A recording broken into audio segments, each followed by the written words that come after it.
The library smelled like old parchment and wet fur, the kind of damp musk that seeped into your clothes and marked you as lesser. I kept my spine pressed against the ladder's worn rungs, balancing 3 leather-bound volumes that no one would miss, watching wolves twice my rank move through the marble halls below with the casual arrogance of those born powerful. They didn't see me. They never did. I was Omega. That single classification made me background noise in the Iron Forge pack, a shelf filler haunting the dusty corners of a world that tolerated my presence only because even alphas needed someone to organize their histories.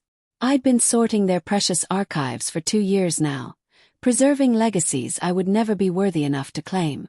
What they hadn't told me when they assigned me here was that invisibility had its advantages. From my perch in the shadows, I saw everything. The claiming ceremony was tonight. Every unmated wolf of rank would attend, dressed in furs and silver, hoping to catch the eye of someone powerful, someone pure-blooded. The air thrummed with territorial energy that made my Omega senses scream at me to hide, to submit, to disappear entirely. I'd been alphabetizing scrolls for hours, staying useful, staying beneath notice. That was my survival here. Useful and invisible. You're not actually going tonight, are you? I flinched, nearly dropping a volume on bloodline protocols. Annie stood at the base of the ladder, all golden hair and athletic grace. Her arms crossed in that particular stance of someone who'd never questioned their place in the hierarchy. Her eyes held casual contempt wrapped in false concern. I wasn't planning on it, I said quietly, gripping the ladder harder. Good. She examined her nails, each one perfectly filed. 'Cause you know how these things are. Alpha King Cyrus will be there. She said his name like a warning, like his title alone should make me understand the danger. He doesn't. Annie stopped herself, glanced around the empty library as if the shadows themselves might report her. He doesn't tolerate weakness. After what happened during the Northern Rebellion, after what those Omegas did. She shook her head. Just stay in your corner tonight. Please. I nodded, but something bitter and sharp twisted beneath my ribs. Stay in your corner. Stay invisible. Stay alive by remaining nothing at all. After Annie left, her expensive perfume lingering like a territorial marker, I climbed down and retreated to the alcove they'd given me behind the genealogy section. It wasn't much. A reading desk wedged between shelves that reeked of mildew, a single oil lamp that sputtered with every draft, a cushion that had lost its stuffing decades ago. But it was mine.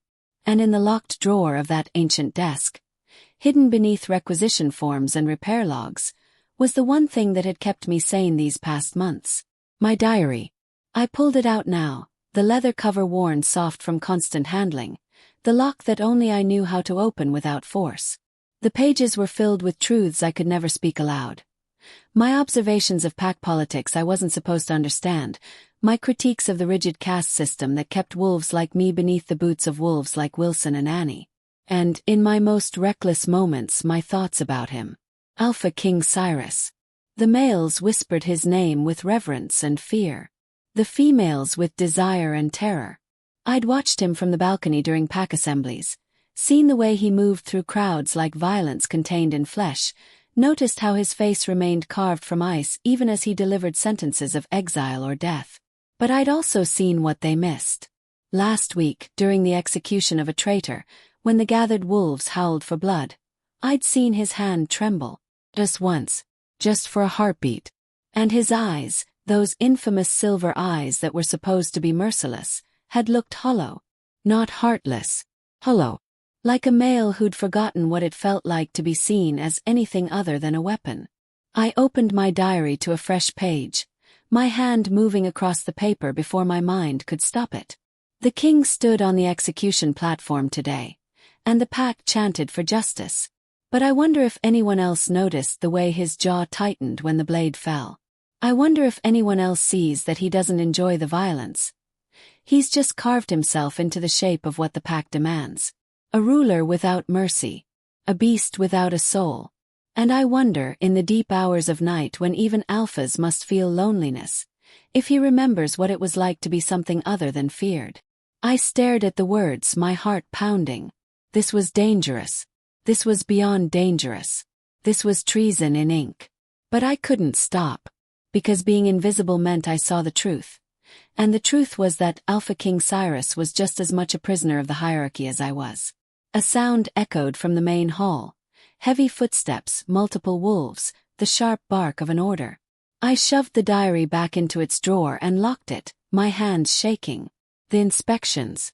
I'd forgotten about the random inspections. The footsteps grew louder, accompanied by the metallic scent that preceded high-ranking wolves. And beneath it something else. Something ancient and predatory that made every instinct I had scream. The library doors swung open with a crash that sent dust spiraling through the lamplight. And Alpha King Cyrus stepped into my world. His silver eyes swept across the room with the cold efficiency of someone who'd learned to catalog threats in heartbeats. His second, along with two enforcers, fanned out behind him, checking shadows, opening drawers, searching for contraband or sedition. I pressed myself against the shelves, making myself smaller, invisible, nothing. But then his gaze found me. And for the first time in 2 years of hiding, someone looked at me and saw. The invisible days were over. Before we continue, please hit the subscribe and like button and let me know which city you're tuning in from. I love to know where this story found you. Now back to the story. The inspection should have been routine. I'd watched enforcers tear through the living quarters before, searching for stolen goods or forbidden texts that questioned pack law.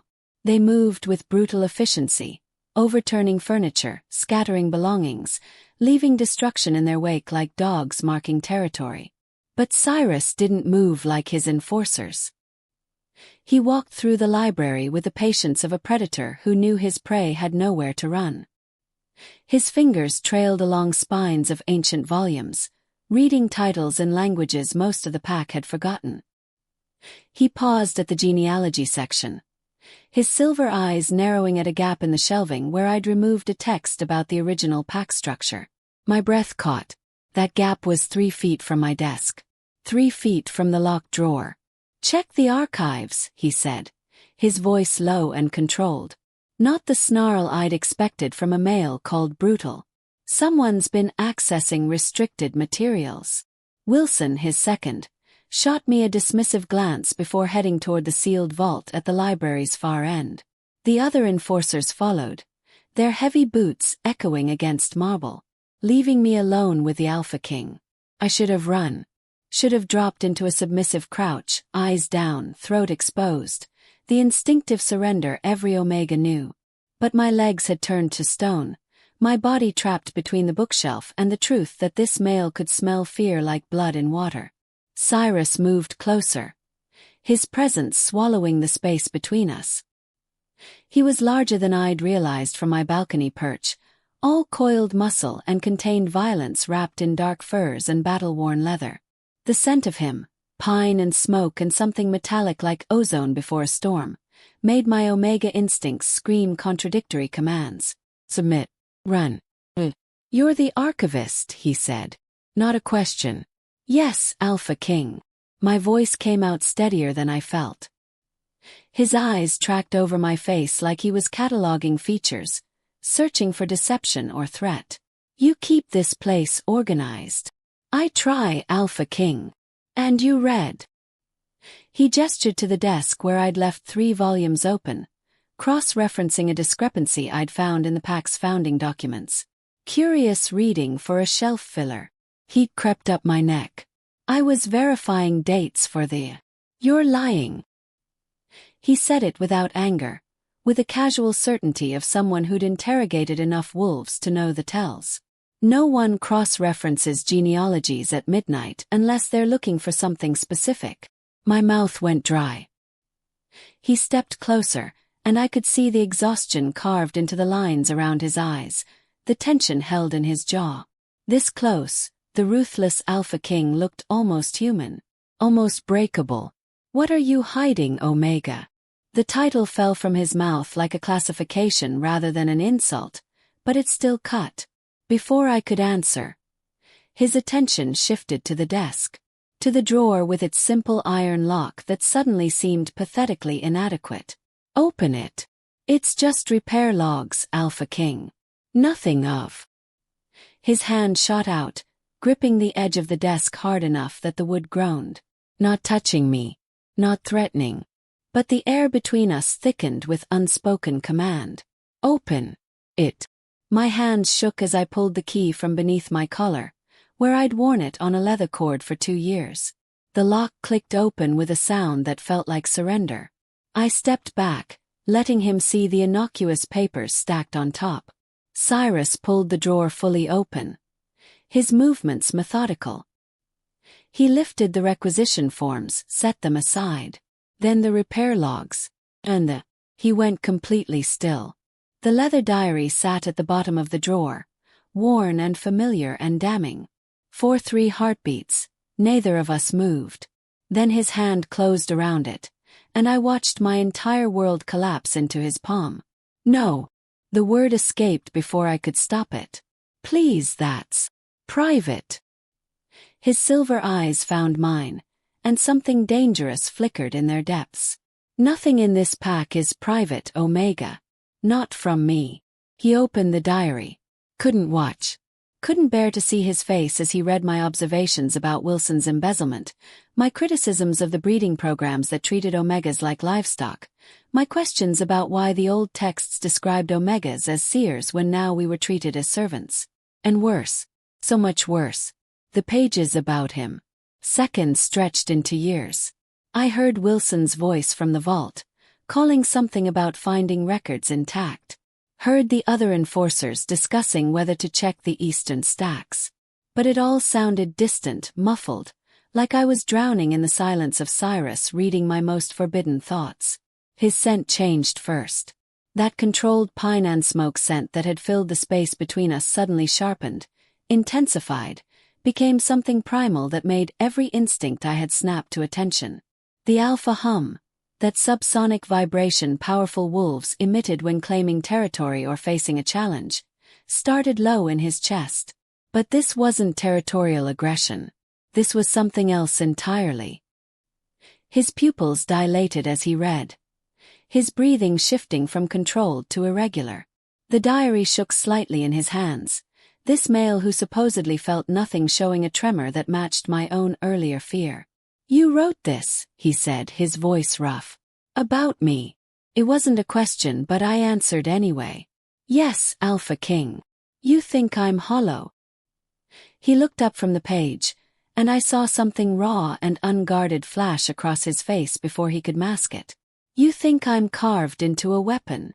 I think you were forced to be. The words came out before wisdom could stop them. I think you're exactly what the pack demands, because you're strong enough to carry that burden. Even when it destroys you. The alpha hum became a roar. Cyrus moved faster than I could track, closing the distance between us until my back hit the bookshelf and his hands slammed against the wood on either side of my head. Not touching me, but caging me, claiming the air I breathed. How do you know? The words came out strangled, desperate. How do you see? He stopped. His jaw working like speech had become physically painful. 2 years you've been here. 2 years watching from shadows. And you saw this. I couldn't look away from his eyes. Couldn't pretend I hadn't written every word. You don't enjoy violence, Alpha King. You've just convinced everyone you do. Including yourself. A sound tore from his throat. Half snarl, half something that might have been anguish. His scent flooded the space between us, that alpha hum resonating through my bones until I felt it in my teeth, my chest, the base of my spine. My name, he said roughly, is Cyrus. I know. Say it. Command wrapped in plea. Cyrus. His name felt forbidden on my tongue, intimate in ways that terrified me. Something shifted in his expression, recognition maybe, or relief so profound it looked like pain. His hand moved from the bookshelf to my face, fingers trembling as they traced my jaw with a gentleness that contradicted everything the pack believed about him. You're the one, he whispered. The only one who sees me. I'm nobody, I breathed. I'm just mine. The word came out feral, absolute. You're mine. Before I could process what that meant, before I could explain that Omega and Alpha King couldn't possibly. His mouth crashed against mine, and the library dissolved into heat and hunger and the terrifying certainty that invisible days were truly over. Because Alpha King Cyrus had found my voice. And he wasn't letting go. The kiss broke like a wave crashing, leaving me gasping and disoriented. Cyrus pulled back, his silver eyes burning with something that looked like possession and revelation tangled together. His hand still cupped my face, thumb tracing my cheekbone with a gentleness that seemed impossible from someone called brutal. "Come with me," he said, voice rough. "Where?" "Now." He grabbed my wrist, not painfully, but with the absolute certainty of someone who'd made a decision that couldn't be unmade.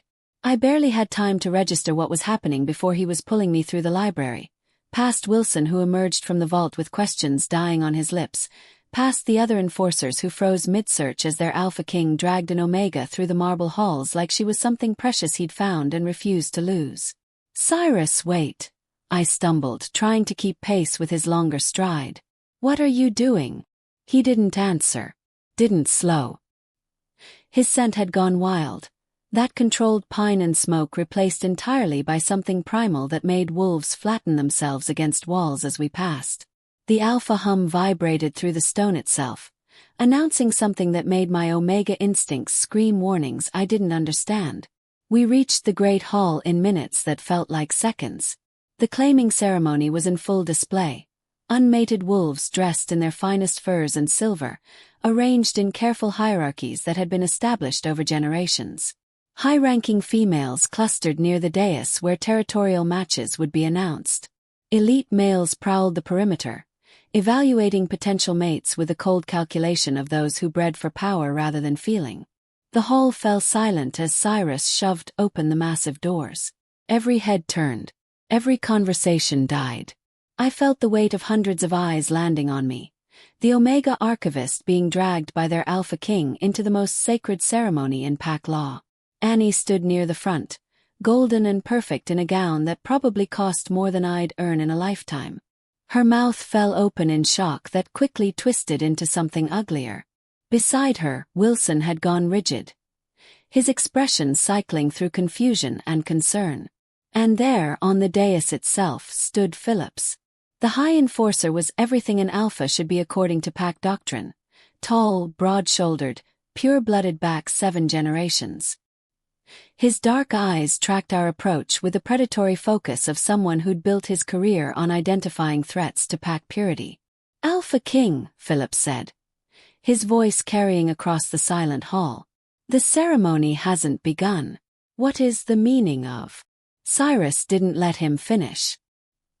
He pulled me to the center of the hall, into the space reserved for formal claims and challenges, and turned me to face the gathered pack. His hand remained on my wrist, his body a wall of heat and violence at my back. "I claim this Omega as my mate," he announced, his voice carrying the weight of absolute command. Witnessed by the Iron Forge pack under Blood and Moon. The silence shattered into chaos. Wolves surged forward, their voices rising in protest and disbelief. I heard Annie's shocked gasp, saw Wilson push through the crowd with alarm written across his face. But Phillips remained on the dais, his expression shifting from surprise to cold calculation. "You can't be serious." Annie's voice cut through the noise, sharp with disbelief. "She's nobody. She's mine," Cyrus snarled, and the alpha hum became a roar that silenced every voice in the hall. "Any wolf who questions my choice questions my right to lead. Then I question both." Phillips descended from the dais with measured steps, his own alpha presence rising to meet Cyrus's challenge. "An Alpha King cannot mate with a shelf filler, cannot pollute our bloodline with." "Careful." The word came out deadly soft. "You're speaking about my mate. I'm speaking about pack law." Phillips stopped 10 feet away, his stance shifting into something that looked like concern but felt like threat. "The Omega caste exists for a reason, Alpha King. They're weak, inadequate for bearing strong pups. This female," he gestured at me dismissively, Has no warrior training, no notable lineage, no qualities that would strengthen our pack. Heat flooded my face. Not shame, I'd lived with their contempt for 2 years. But rage at hearing my worth calculated like I was livestock being evaluated for breeding. She has qualities you can't measure, Cyrus said, his hand tightening on my wrist. She sees what all of you miss. She's bewitched you. Annie stepped forward, her beautiful face twisted with something that looked like betrayal. This is exactly what happened to Alpha Garrett in the Northern Territory. An Omega got close, learned his weaknesses and what? I heard myself say, my voice cutting through the accusations. Betrayed him. Because that's what you all think we do, isn't it? Plot and scheme from our corners because we're too weak to fight honestly. Wilson moved closer, his expression genuinely troubled now. Rhea, we're trying to protect you. You don't understand what you've gotten involved in. The Alpha King, he's not stable. After the rebellion, after what he had to do. I know exactly what he is, I said, meeting Wilson's eyes directly for the first time in 2 years. And he's not the monster you've all convinced yourselves he has to be. This is madness. Phillips's voice rose, addressing the crowd now instead of just Cyrus. Our Alpha King has lost his judgment. First the paranoia, the executions without trial, and now this, claiming an Omega who's clearly using forbidden knowledge to manipulate him. I call for an evaluation of. Cyrus moved. One moment he was behind me, the next he had Phillips by the throat, lifting the High Enforcer off his feet with terrifying ease. The hall erupted again, wolves shouting, some moving to intervene, others backing away from the violence about to unfold. You will not touch her, Cyrus snarled, his face inches from Phillips's. You will not speak of her. You will not question my choice again. Are we clear? Phillips's face darkened, but he managed a strained nod. Cyrus released him, letting the High Enforcer stumble backward. But instead of retreating, Phillips straightened his furs and addressed the crowd with the practiced rhetoric of someone who'd prepared for this moment. You see. Phillips's voice carried righteous fury now. This is what happens when bloodlines weaken. When tradition is abandoned for base desire. Our Alpha King puts his lust for an inadequate female above the safety of the entire pack. And unless we act. Then act, Cyrus interrupted, his tone gone cold and lethal. Challenge me properly, Phillips. Or shut your mouth and accept that I've made my choice. The air went thick with tension. A formal challenge meant combat to submission or death. Phillips was strong, skilled, dangerous, but he wasn't stupid enough to fight Cyrus in single combat.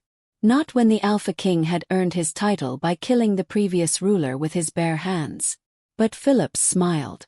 A thin, calculated smile that made my stomach turn. I don't challenge your strength, Alpha King. Challenge your sanity. And pack law is clear. When an alpha endangers the bloodline through compromised judgment, the council can intervene. He looked around the hall, finding supporters in the faces of high-ranking wolves who'd built their lives on the hierarchy Cyrus was now destroying. I call for a vote. 3 days to determine whether the Alpha King is fit to rule while under this affliction. Murmurs of agreement rippled through portions of the crowd. Not everyone. Some wolves looked uncertain, others openly opposed, but enough. Enough to make this a real threat. Cyrus pulled me against him, his arm wrapping around my waist in a gesture that was both protective and possessive. I felt his heart hammering against my back, felt the tremor in his muscles that meant barely controlled violence. You have 3 days, Phillips said, his dark eyes meeting mine with cold promise. 3 days to prove she's worth destroying our pack over. Then he turned and walked from the hall, taking a dozen high-ranking wolves with him. The claiming ceremony dissolved into factions and whispered conspiracies. Wilson approached cautiously, his expression torn between loyalty and doubt. Annie remained frozen, staring at me like I was a stranger wearing a familiar face. And I stood in the center of it all, claimed by an Alpha King who just started a civil war. For me, Cyrus's chambers were a prison dressed as luxury. Thick furs covered a bed large enough for 3 wolves, weapons lined the walls in precise arrangements, and a fireplace roared with heat that did nothing to warm the cold stone. He'd brought me here after the chaos in the Great Hall, installing 2 guards outside the door. For my protection, he'd said, though we both knew it was also to keep me from running. Not that I would run. Not when I'd seen the way Phillips's eyes had promised violence. "Stay here," Cyrus ordered, pacing the room like a caged predator. His scent still carried that wild edge, the alpha hum reduced to a low vibration that hummed through the floor. "Wilson is gathering the loyal enforcers. I need to meet with the council, make them understand." "They won't understand," I said quietly. Phillips made sure of that. He stopped pacing, turning those silver eyes on me with an intensity that stole breath. "You think I made a mistake claiming you? I think you started a war." I met his gaze directly, refusing to look away. "And I think Phillips was ready for it. That speech about bloodlines and sanity. He'd prepared that. He was waiting for you to give him an excuse." Cyrus crossed to me in 3 strides, his hands cupping my face with that same impossible gentleness. "I would start 1,000 wars for you. Do you understand? 2 years I've felt hollow. 2 years of being the weapon they needed, the monster they feared. And then I read your words, saw myself through your eyes and—" His voice cracked. "You made me remember I'm still alive." My chest tightened. "But if you lose the pack, then I lose it with you beside me." He pressed his forehead to mine, his breath warm against my lips. "The council meets in an hour. Phillips will bring evidence of my compromised judgment. I need to counter with evidence of his treachery, but I have nothing concrete. Just suspicions." "What kind of suspicions?" "Missing funds. Supply shipments that never arrived. Reports that don't match reality." He pulled back, frustration carved into every line of his face. "But Phillips is careful. He's been high enforcer for a decade, knows how to hide his corruption behind legitimate expenses and loyal subordinates." An idea sparked, dangerous and necessary. "The library has all the pack's financial records. Old ones that predate digital systems. I've had wolves search those archives before. They found nothing. Because they didn't know what to look for." I stepped away from him, mind already racing through years of observations, patterns I'd noticed while organizing documents that no one thought an Omega would understand. I've been cross-referencing those records for 2 years. I've seen discrepancies, gaps in accounting that were explained away as clerical errors. But if I look specifically for Phillips's signature— Cyrus studied me with an expression caught between hope and fear. "It's dangerous. If Phillips suspects you're gathering evidence." "He already wants me dead," I said bluntly. "At least this way I'm useful." His jaw tightened, the alpha in him clearly warring with the mate who wanted to lock me away from all threats. Finally he nodded. "Take Wilson with you. And if anything feels wrong, anything, you leave immediately." "I will." I moved toward the door then stopped. "Cyrus, when you meet with the council, show them the mail I saw in my diary. Not the weapon. The one who's hollow because he's given everything to protect them." His expression shifted, vulnerable and raw. "And if that's not enough, then we find another way." I didn't know if I believed it, but he needed to hear it. "We find another way." Wilson escorted me to the library with 5 armed wolves, their presence announcing that the invisible Omega had become someone worth protecting. Or imprisoning. The distinction felt increasingly blurred. "You know this will get worse before it gets better," Wilson said as we entered the marble halls.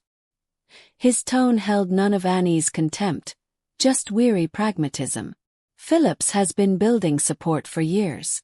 Half the council thinks Omegas are a biological mistake that should have been bred out generations ago. What do you think?" asked, genuinely curious. He was quiet for a long moment. "I think you saw something in Cyrus that the rest of us missed." And I think that terrifies Phillips more than any challenge to his power. The library was empty, the earlier inspection having scattered my carefully organized stacks across multiple tables. I moved immediately to the archive section, pulling out ledgers that dated back 15 years, when Phillips had first been appointed High Enforcer. "What are we looking for?" Wilson asked, positioning himself near the door while his wolves took up guard positions. "Patterns," I said, spreading documents across my desk. "Phillips is careful, but no one can hide corruption perfectly over a decade. There will be signatures, expenditures that don't match deployment records, supply routes that make no sense geographically." I worked quickly, cross-referencing financial records with patrol logs, matching expenditure dates with major pack events. Wilson remained silent, occasionally glancing at the papers I was marking with growing certainty. A supply shipment marked as delivered during the Northern Rebellion, when every warrior was deployed to fight. No one present to receive the shipment, yet it was signed for by Phillips personally. And the supplier. I flipped through older records, finding the same company name attached to expenditures going back 8 years. A company that, according to territorial registries, didn't legally exist. "He's been siphoning pack funds through false suppliers," I breathed. "Hundreds of thousands over the years." Wilson moved closer, studying the documents. His expression hardened. "This is enough to challenge him. Enough to strip his rank and exile him. Unless he moves first," I said, something cold settling in my gut. "If he knows we're gathering evidence." A sound from the upper gallery froze us both. Wilson's hand went to his weapon. His wolves immediately alert. "Show yourself," he commanded. Silence. Then footsteps, slow and deliberate. A junior enforcer emerged from the shadows, his face pale with the realization that he'd been caught where he shouldn't be. "I was just checking the sealed sections, Second," he stammered. "Alpha King's orders." "Cyrus gave no such orders." Wilson's voice went deadly quiet. "Who sent you?" The enforcer's scent spiked with fear. His eyes darted to the exit, calculating escape routes. Wilson moved to block him, but the younger wolf was already running, crashing through a side door that led to the servant corridors. "After him," Wilson commanded, and 3 of his wolves gave chase. But I barely heard them.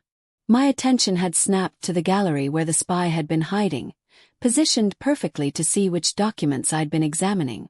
Phillips would know within the hour that I'd found evidence of his embezzlement, which meant he'd move his timeline up.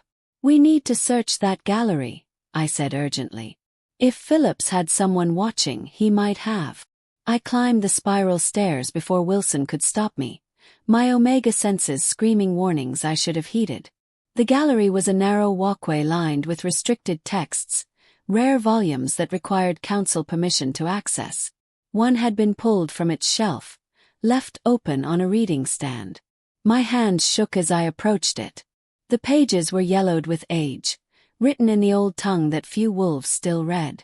But I'd spent 2 years translating these ancient texts, and I recognized the section immediately.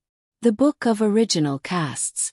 The passage left open described omegas not as servants, but as seers, wolves with the ability to read intention and truth, to see beyond the masks that others wore.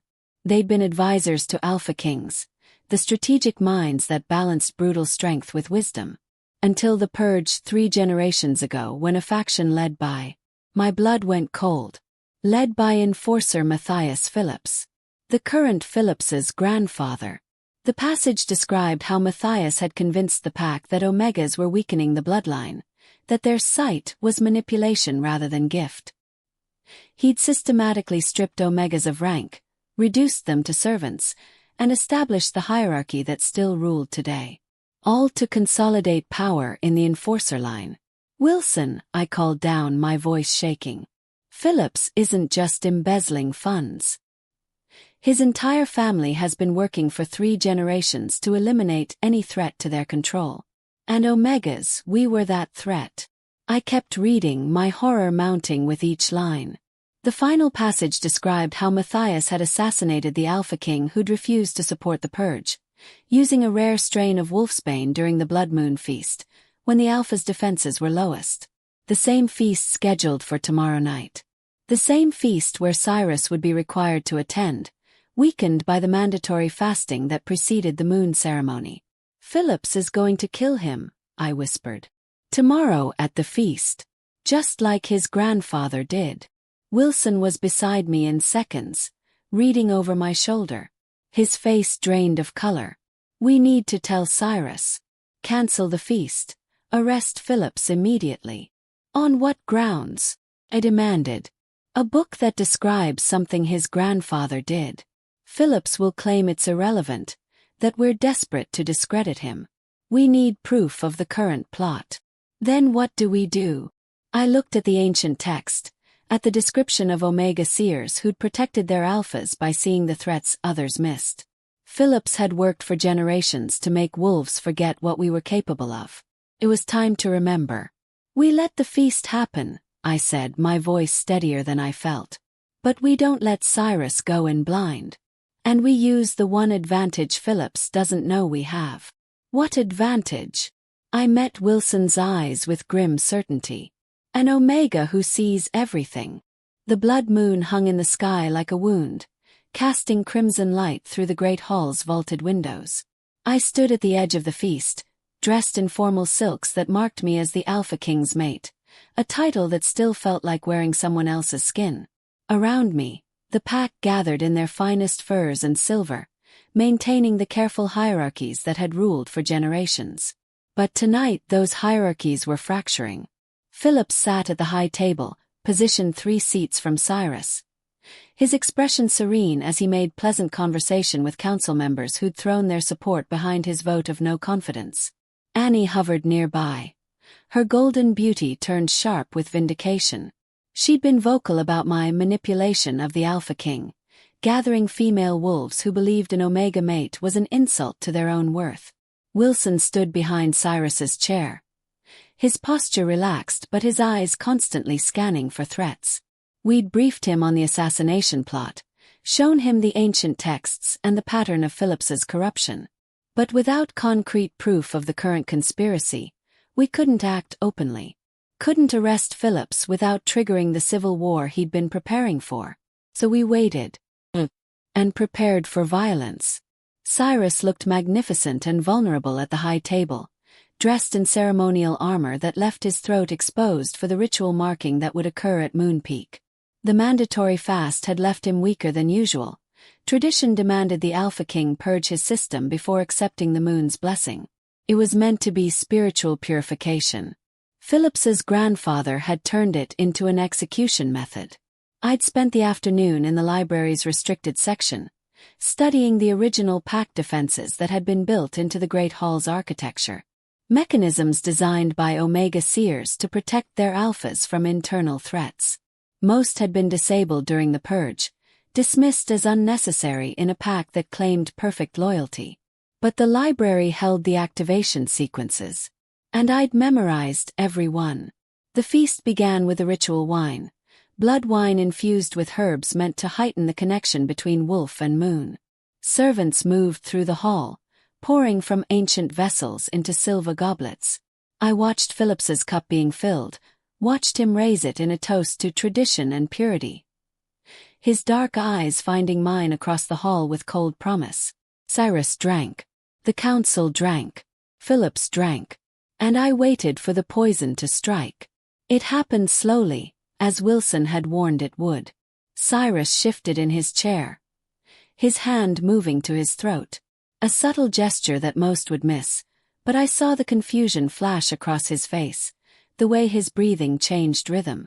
The wolfsbane was rare, diluted enough that it wouldn't kill immediately, just weaken, disorient, make him vulnerable for the killing blow that would come later.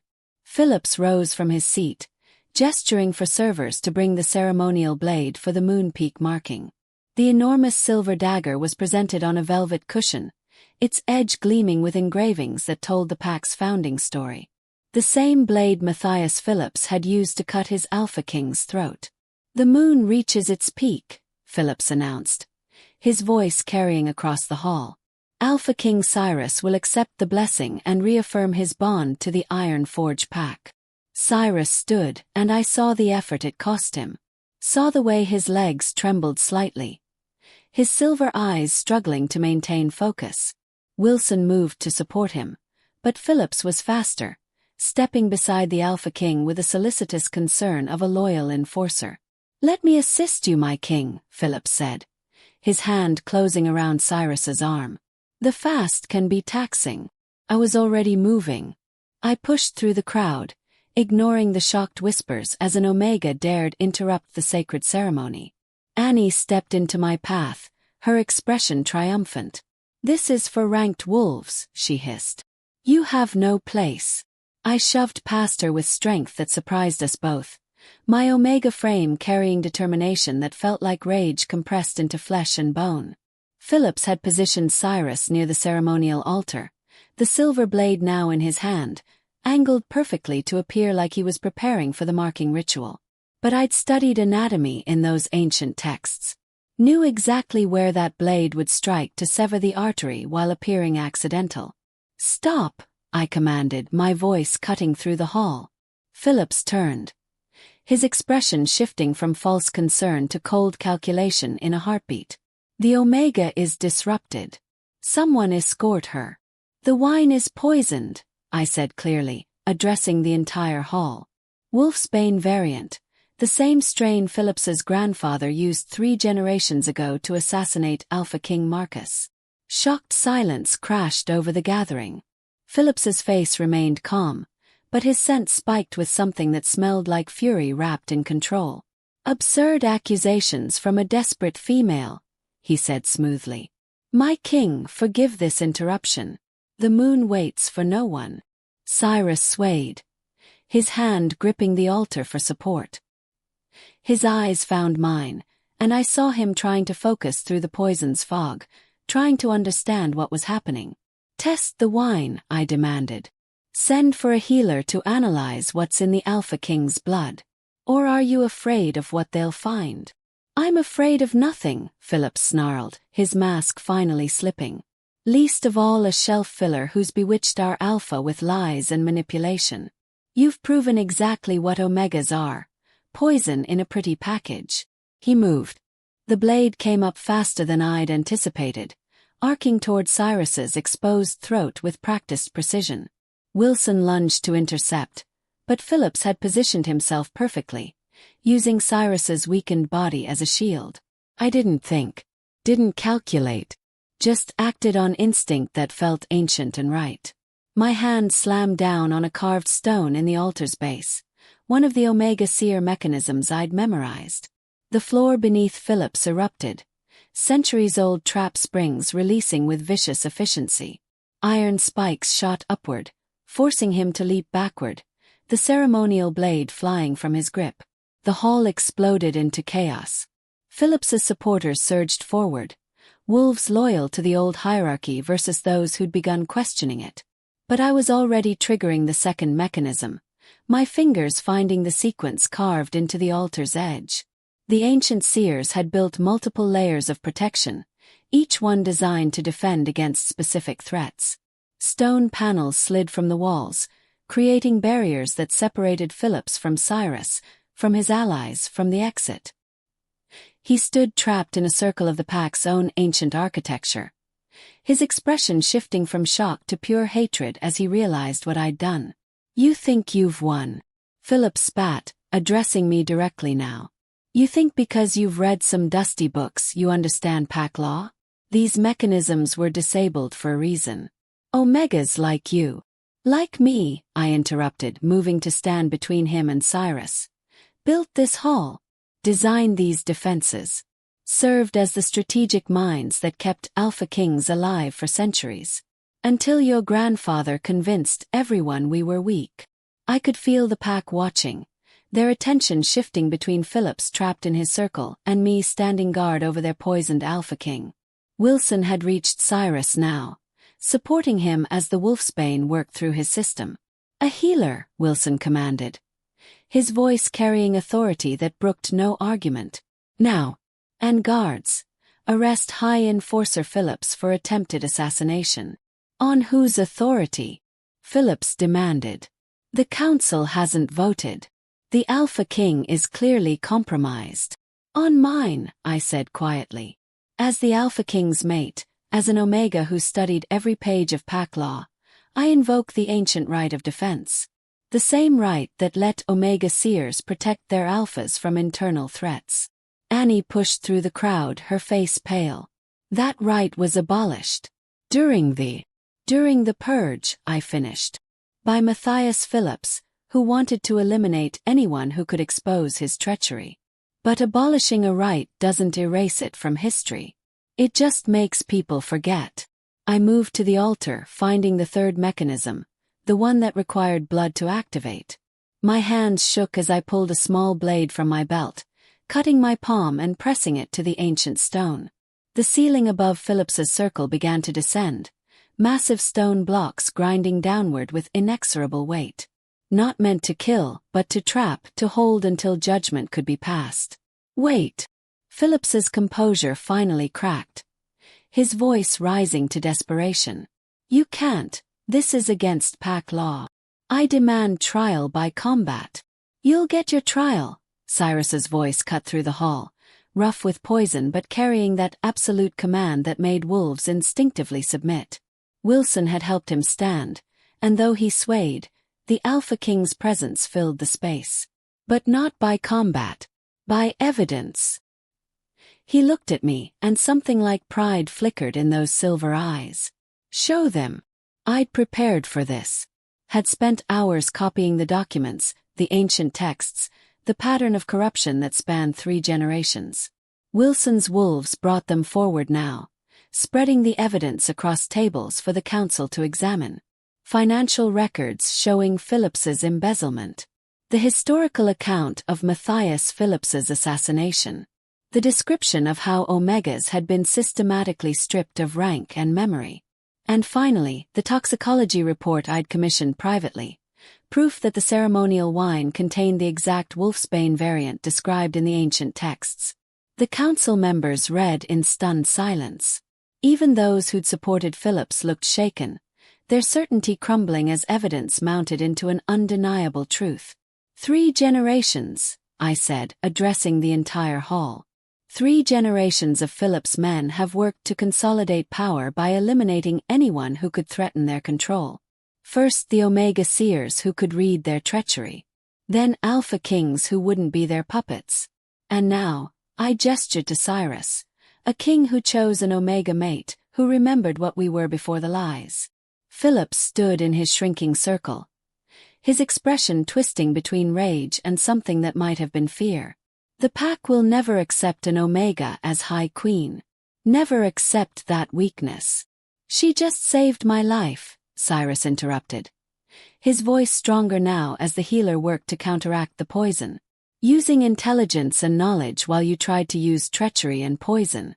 Tell me, Phillips, which of you showed weakness tonight? The stone ceiling stopped inches above Phillips's head, trapping him in a cell of his own making. Guards moved forward to take him into custody, stripping him of his rank markers and weapons. As they dragged him toward the dungeons, Phillips's eyes found mine one last time. This isn't over, he promised. There are others who believe as I do. Others who'll never accept.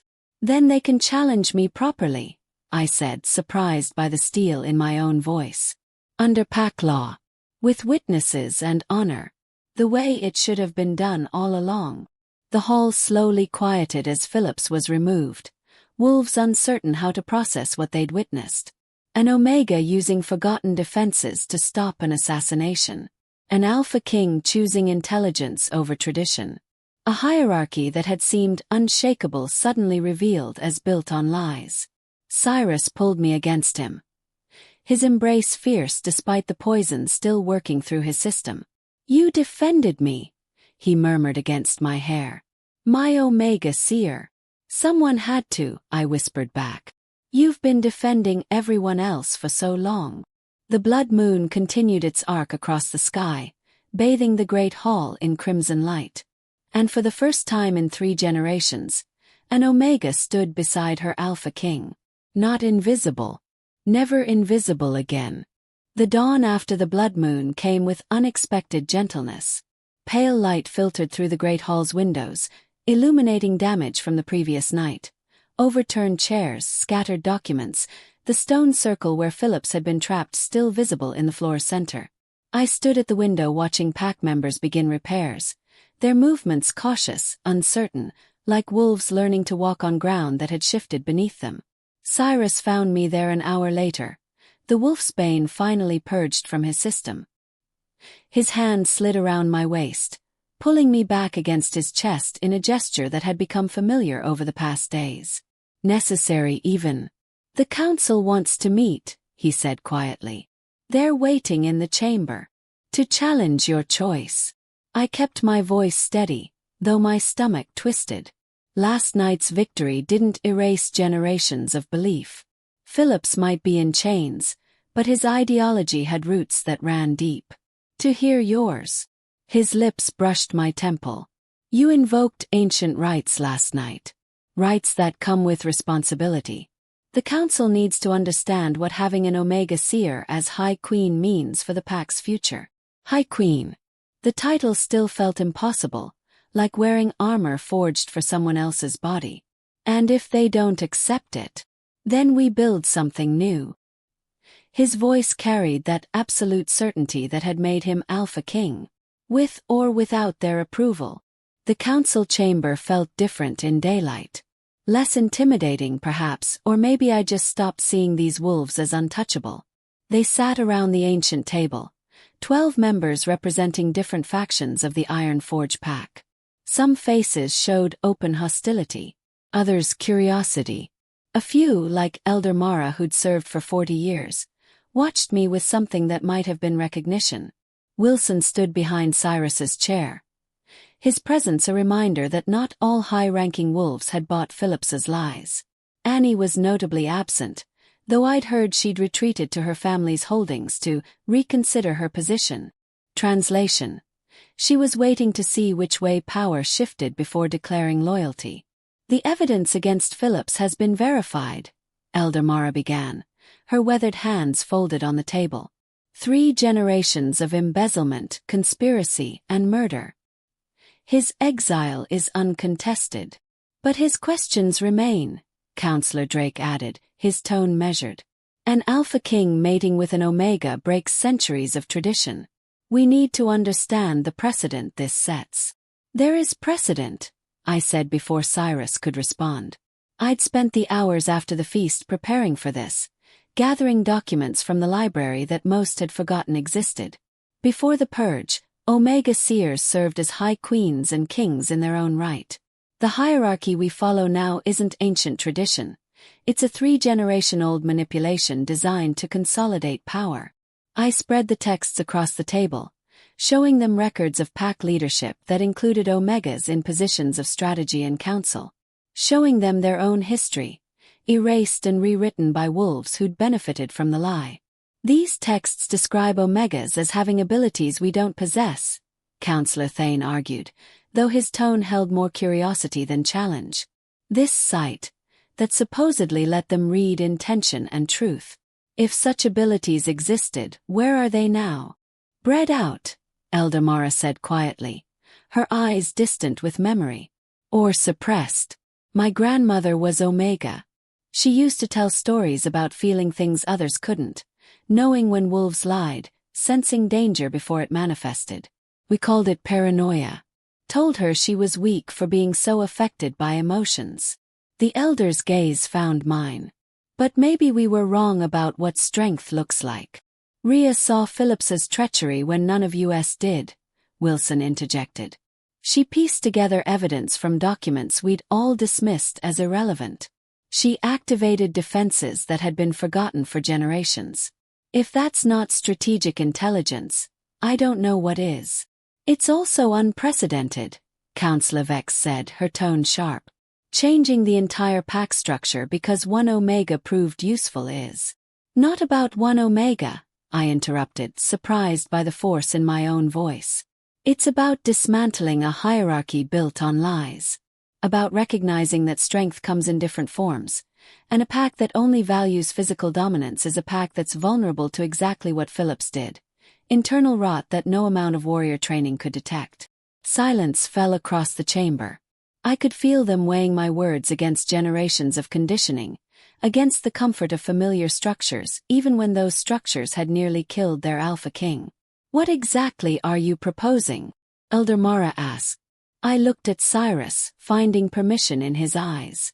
We discussed this through the night, planning a future that felt audacious and necessary.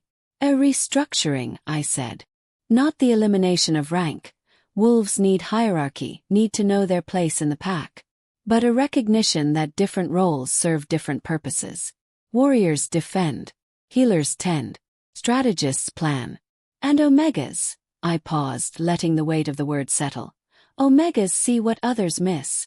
We become the conscience and the intelligence, working alongside alpha strength rather than beneath it."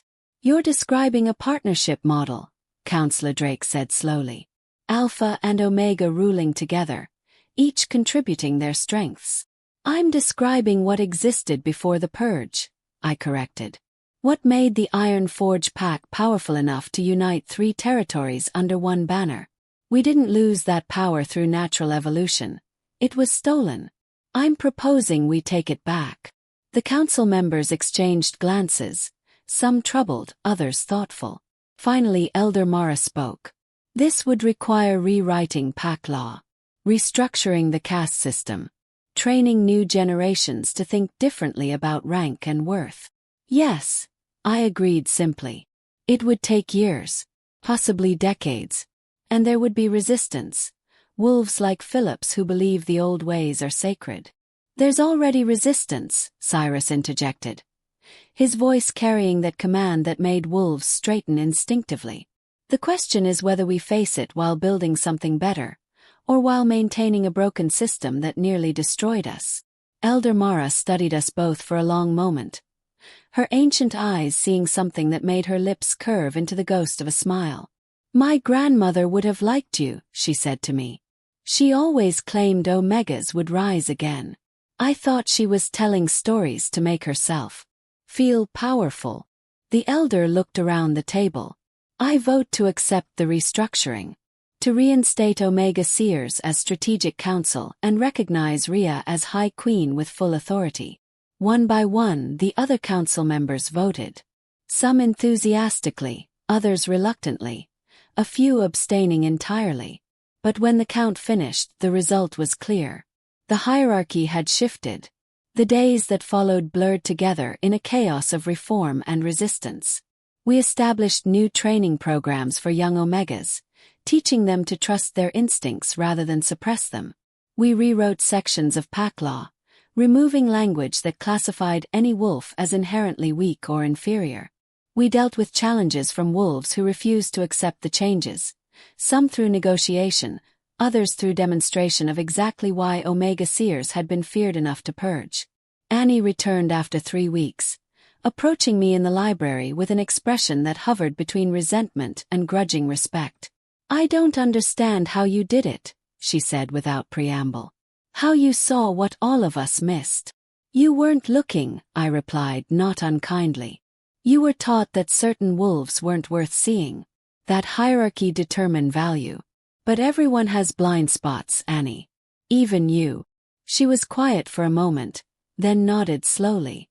"I'd like to learn, to understand this sight you keep talking about. If you're willing to teach." It wasn't friendship, might never be friendship, but it was a beginning. Wilson became my unexpected ally in the restructuring, using his position as second to enforce the new laws even when warriors grumbled. "You saved Cyrus's life," he told me one afternoon while we reviewed deployment schedules. "That bought you credibility that no amount of ancient texts could provide. Use it." I did. Used it to push through reforms that would have seemed impossible weeks ago. Used it to demonstrate that an Omega could hold authority without apology, could make strategic decisions that kept the pack safer than brute force alone ever could. And through it all, Cyrus stood beside me. Not ahead, not behind, but beside, A partnership that shocked traditionalists and inspired younger wolves who'd never seen rank and love coexist without dominance. 3 months after the blood moon, I sat in what had become my study, a renovated section of the library filled with both ancient texts and new documents. The leather diary that had started everything sat on my desk, its pages full of observations written when I'd believed I was invisible, powerless, nothing. I opened it now, reading my own words about the Alpha King who'd looked hollow, about the hierarchy that crushed anyone who didn't fit predetermined roles, about my desperate wish to be seen as something more than classification allowed. Then I set it aside and opened a new journal. Fresh leather, unmarked pages, potential waiting to be filled. At the top of the first page I wrote, "The Chronicle of the Iron Forge Pack. A new era." Cyrus entered the study as I wrote, moving to stand behind my chair, his hand resting on my shoulder. "What are you recording?" "The truth," I said simply. "So future generations remember how close we came to destroying ourselves through willful blindness. And how we chose to see differently." His hand tightened, then relaxed. "Will you write about us? About how this started?" I thought about the diary, about forbidden words written in secret. About the moment those words had been read and everything had changed. Yes, I decided. All of it. The fear, the claiming, the chaos. So they understand that change isn't clean or easy. It's messy and terrifying and absolutely necessary. "And what will you write about now?" "About today." I looked out the window at the training grounds where young Omegas practiced alongside warriors, learning that their different strengths complemented rather than contradicted. Saw wolves of mixed rank working together on projects that required both physical power and strategic thinking. Saw packs slowly, painfully, beautifully learning to value the full spectrum of what they could be. "I'll write," I said, pen moving across the page, "that we're still becoming. That the Alpha King found his Omega seer, and together they remembered what their ancestors knew, that true strength requires both the warrior's claws and the strategist's mind. That hierarchy without wisdom is tyranny, and power without conscience is destruction." Cyrus leaned down, pressing his lips to the top of my head. "And will you write that the Alpha King loves his queen?" "I'll write," I murmured, reaching back to thread my fingers through his. "That they saved each other. That's more important than love. That's partnership." The afternoon sun slanted through the windows, illuminating dust motes that danced like stars. Outside, the Iron Forge Pack continued its transformation, each day bringing new challenges and small victories. Phillips remained in exile, his supporters scattered or converted, his legacy being systematically dismantled. But the work wasn't finished. Would never be truly finished, because change required constant vigilance, constant choice to see differently than conditioning demanded. I wrote it all in my chronicle. Wrote the struggles and the successes, the wolves who resisted and those who embraced the new structure.